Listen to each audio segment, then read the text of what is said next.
Olá pessoal, eu sou Carlos Armit e você está assistindo ao meu canal Astrologia Sistêmica.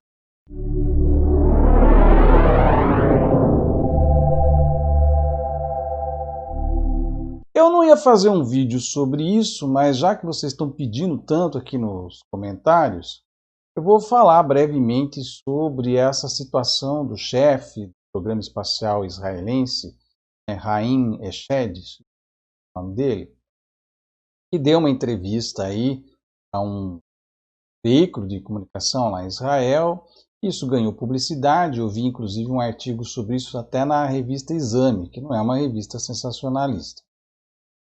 E ele fala ali que existe aquela teoria já batida, que vem desde o Arquivo X, né?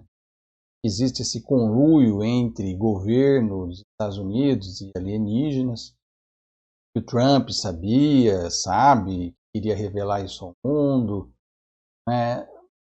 Eu fico um pé atrás porque, assim, gente, eu sou a pessoa que mais quero, acho que no mundo, que acontecesse esse contato com civilizações, porque eu acho que a gente está precisando sair desse narcisismo que a gente se achar a última bolachinha do pacote e ficar destruindo o nosso planeta, ficar aí se achando, né? Eu acho que está na hora da gente entrar em contato com outras realidades, com outras culturas, com outras civilizações. Seria benéfico no primeiro momento, olhando por esse prisma, né? Mas eu acho que as coisas têm que ser feitas com critério, elas não podem virar crença. Porque senão o que vai acontecer, né, gente? Se aparece amanhã ou depois aparece aí nave, seres alienígenas reais e concretos, e não essas parafernálias e fraudes que estão o tempo todo na internet, a tendência do ser humano hoje ou é demonizá-los ou cair aos pés e começar a fazer mantras de iluminação como se estivesse recebendo a presença de deuses na Terra. Ou seja, uma coisa muito primitiva, né? E se esses seres têm um pouco mais de consciência do que a gente, evidentemente eles não vão se prestar esse papelão, né, de aparecer aqui, a não ser que sejam seres que tenham más intenções.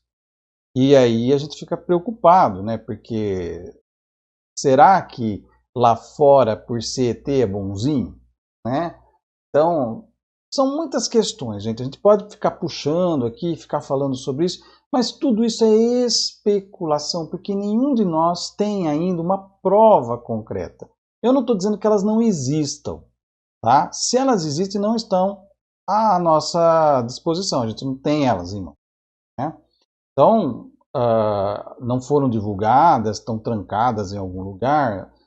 Mas a gente não tem, né? Se eu vou falar aqui para vocês, olha, o governo americano tem conluio com os ETs, eu tenho que mostrar uma prova disso, né? Eu tenho que ter hackeado lá eles e ter puxado um documento com a assinatura do Trump, falando de acobertamento de coisas. Teria que ter alguma coisa concreta nesse sentido, né? E a história vai até para um lado meio de ficção, né? Uma federação galáctica com base subterrânea em Marte. Eu não sei a que se presta essa história, gente. Às vezes eu fico pensando qual a intenção, muitas vezes, de divulgar história, se é para ridicularizar o campo da ufologia, se é para preparar para alguma fraude maior mundial, porque tem gente que acredita também, né, que essas aparições de alienígena e tudo mais seria um evento montado pelo próprio ser humano para convencer a humanidade que estaria recebendo a visita de alienígenas, mas na verdade era uma grande fraude para construir aí uma nova ordem mundial. Ou seja, é história em cima de história, conversa em cima de conversa, mas ninguém traz uma prova. Ninguém traz uma prova concreta. Eu, pelo menos, nunca vi nada que me convencesse diretamente. O tempo todo eu estou assistindo vídeos aí de postas aparições.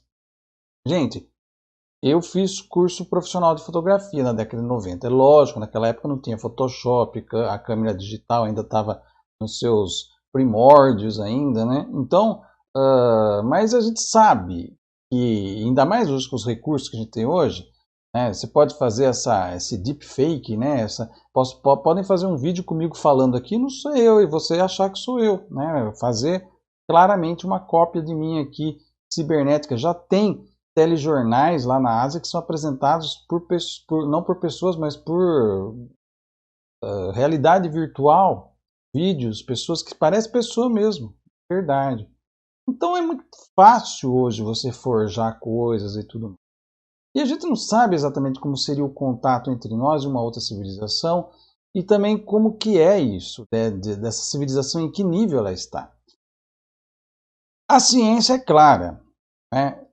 A ciência não duvida e não descarta a possibilidade de vida alienígena. Até tem um ramo da biologia chamado exobiologia que trabalha justamente com isso. Está procurando, mas a exobiologia vai procurar o quê?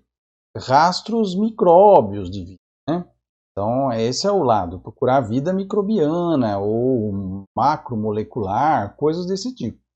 E existe o projeto 7, que é esse sim é busca por civilizações inteligentes, né? Então, são coisas totalmente distintas. Uma coisa é você procurar resquícios de vida em outros planetas. Outra coisa é você entrar em contato com civilizações de outros planetas.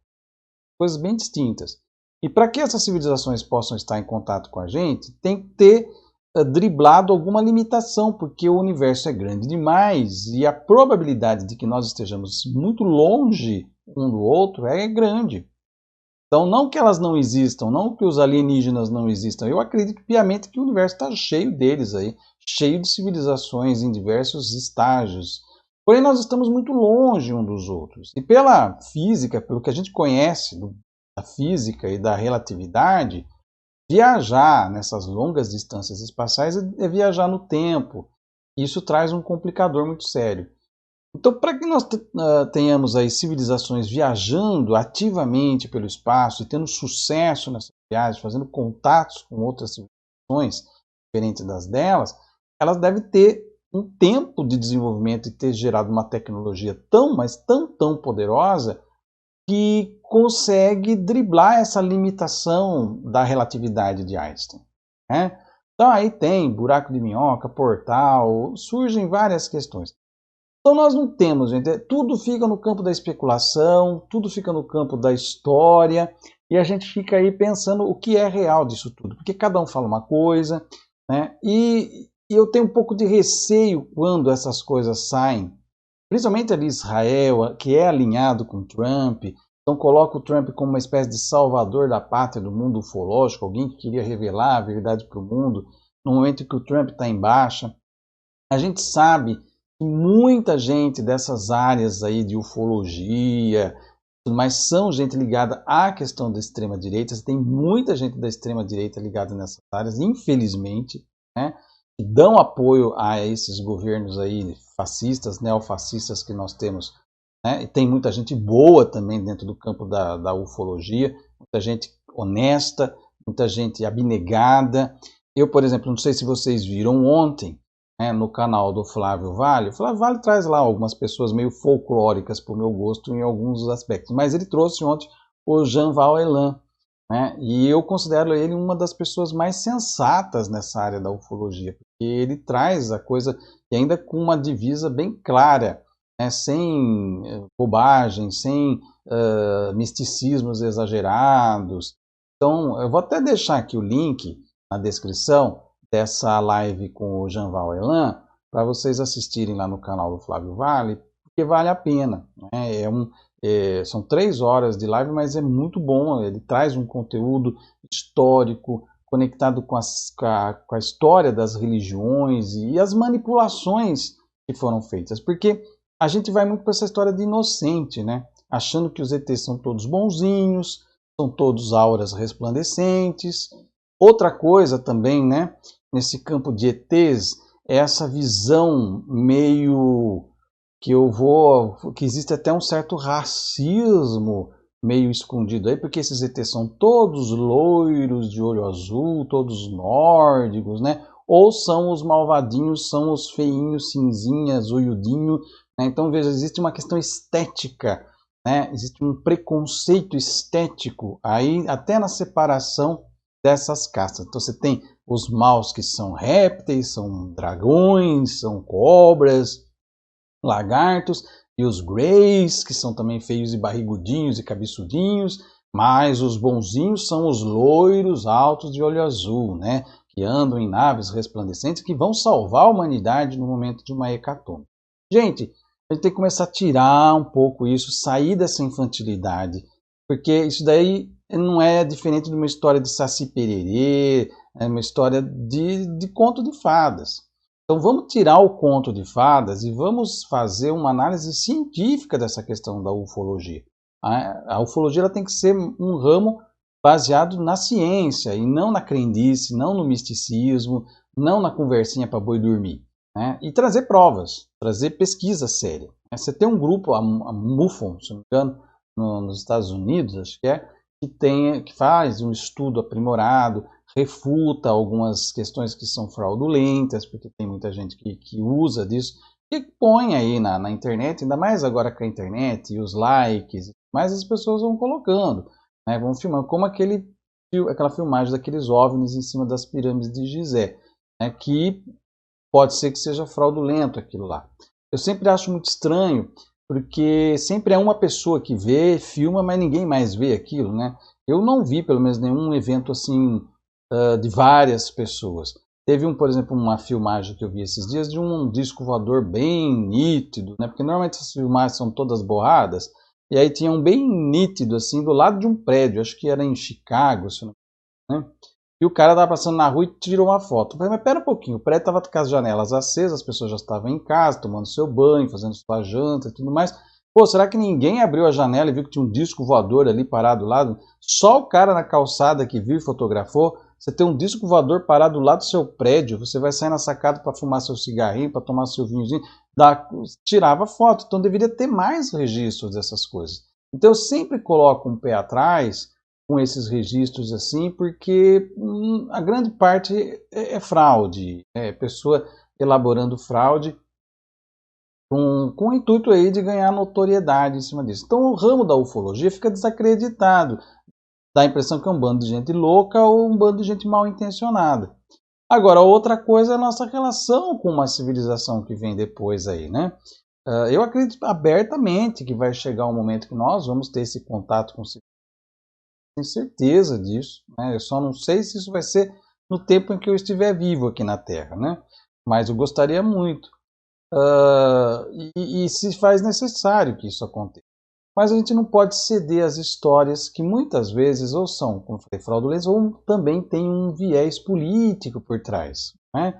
Tem uma manipulação política aí por trás de querer vender teorias da conspiração, né? E criar um pessoal todo preso numa conspiranoia, porque vira gado, né? Vira gado e fica sendo manipulado por essas histórias. Então tenha discernimento. Mais uma vez, como tudo na vida, é aqui dentro, né? É entrar aqui, entrar em ressonância, olhar para a situação, você acha que realmente isso, né? Pensa você por si só. Não se deixa levar pela cabeça dos outros, tá? Porque ainda mais numa situação dessas, que você não tem nem como comprovar, né? Você escuta uma história, você vê um vídeo, não há comprovações, senão a gente não tem provas, né, concretas dessas coisas. E o caso desse rapaz lá de Israel, esse chefe da segurança espacial de Israel, vem com essa história, mas cadê as provas, né? Ele deveria apresentar lá um memorando assinado pelo Trump, em que foi avisado sobre a ocultação de algum fenômeno ufológico, né? Enfim. E os hackers também, né, que vivem invadindo aqui e ali, por que não invadiram ali? Por que não invadiram essas áreas do governo que supostamente escondem coisas? Eu nunca ouvi falar, posso até estar falando bobagem aqui, mas eu nunca ouvi nenhuma história de hacker que tentou invadir a suposta área 51 ou o Pentágono para extrair especificamente documentos ufológicos. Se tiver alguma dessas coisas, vocês mostram aí o link e a gente compartilha, mas eu não conheço história desse tipo. Então fica tudo na teoria da conspiração e, como eu falei para vocês, eu sempre tenho um pé atrás com teorias da conspiração, eu tenho um pé atrás com histórias folclóricas demais, porque elas sempre escondem ali ou o intuito da pessoa de querer vender uma história para aparecer, ou má fé e até má intenção política, inclusive, de manipular as pessoas e de criar gado, porque é muito fácil você criar disposições e indisposições dessas pessoas com relação a essa questão. Vide o caso, por exemplo, do movimento antivacina, onde tem muita gente, e dentro desse movimento antivacina que tem várias camadas, você tem gente que acredita que as vacinas são, como se fosse uma teoria da conspiração lá do Arquivo X, que as vacinas são de DNA alienígena, com chip alienígena e coisas do tipo. Então, veja o perigo dessas histórias circulando por aí. Então a gente tem que ter bastante cautela. Enquanto a gente está preocupado com as questões do espaço, nós temos problemas sérios acontecendo aqui que precisam da nossa atenção, que são crianças morrendo de fome todos os dias, né? Nós temos uma pandemia para dar conta, nós temos violência contra a criança, tráfico de crianças, de mulheres, nós temos uma série de problemas aqui, a gente precisa prestar atenção nisso. Problemas ambientais que estão acontecendo debaixo do nosso nariz, a gente precisa ter planos e ações para isso, tá? E vindo do espaço aí, amanhã chega uma tempestade solar aqui também, que está programada aí, que a NASA já lançou isso daí, então vem mais aí um pulso aí dessa emissão de massa coronal do Sol, né, que, embora pelo boletim da NASA seja fraca, não vai causar nenhum tipo de efeito, mas também é um aviso de que o máximo solar está começando, nós vamos ter aumento da atividade solar e das possibilidades de interferência aqui na nossa tecnologia por conta das explosões, das tempestades solares. Então tem um monte de coisa acontecendo, tem esses meteoros caindo aí, aumentando muito, né? E isso muitas vezes leva as pessoas a fazer conexão com ETs. As imagens da estação espacial aí, que são várias e que também não tem explicação desses objetos, que são não identificados, portanto não dá para dizer que é disco voador, mas que tem alguma coisa acontecendo, tem. Então a gente fica com muita pulga atrás da orelha, mas precisa ter prova. Não adianta criar uma historinha aqui, vir com uma historinha e vender essa história e achar que ela vai colar. Traz prova, vamos lá. Se a gente tem que olhar para esse fenômeno de UFO, vamos olhar como adultos para essa história. Tira as histórias da carochinha, tira a vela acesa para ET, tá? E vamos olhar isso como adultos e não como crianças que precisam de alguma forma acreditar numa historinha para poder dormir, tá?